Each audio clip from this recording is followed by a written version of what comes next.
Hi, I'm Rick, and today we're going to be talking about removing a pre-enrolled student that never actually arrived at your school.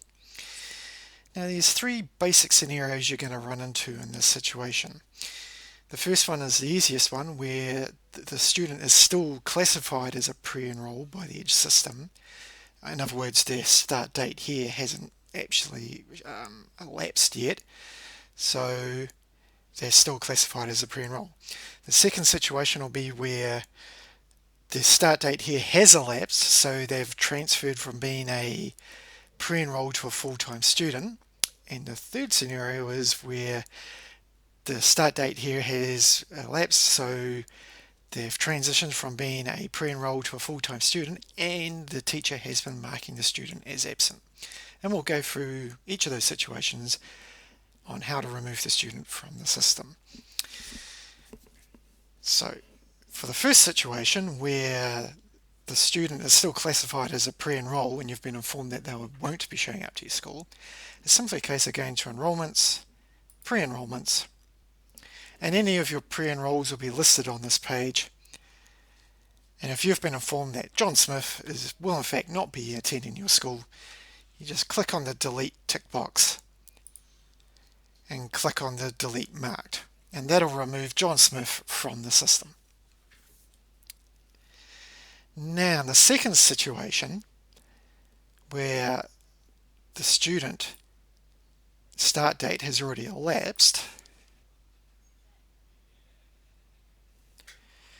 so if you've been informed that Tim Thompson will not be attending your school, but as you can see the start date has already elapsed, it's all about changing the student back to being a pre-enroll again. So for this student, no attendance has been marked against him.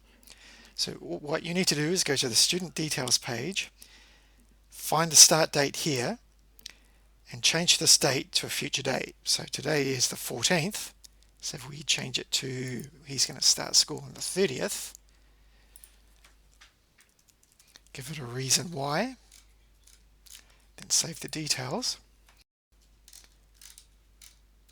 A student with a start date in the future is effectively a pre-enroll. That's what makes a student a pre-enroll. It's the defining feature of them.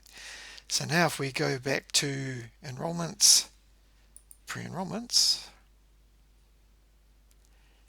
there's Tim Thompson. He's now classified as a pre-enroll. You can tick on the tick box, delete him, and the student's been removed from the system.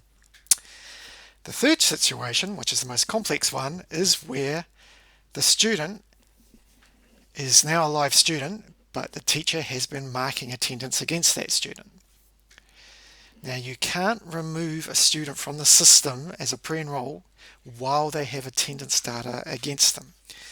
So to get rid of the attendance data for this pre-enroll student, you need to go into attendance, mark attendance, find the student,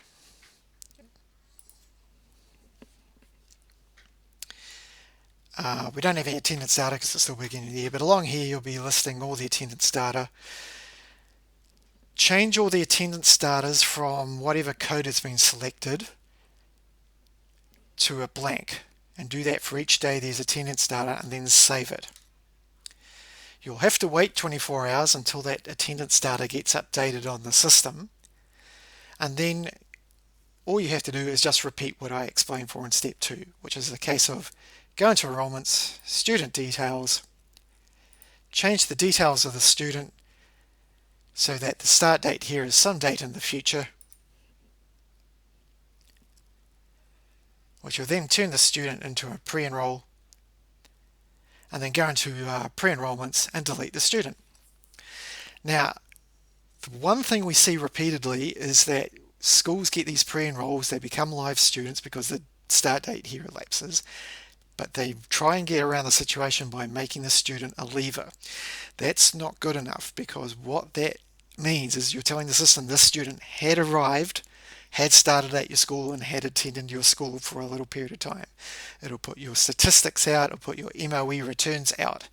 You need to make these pre-enrolls, you need to remove these pre-enrolls from the system to make your statistics balance. Thank you for watching.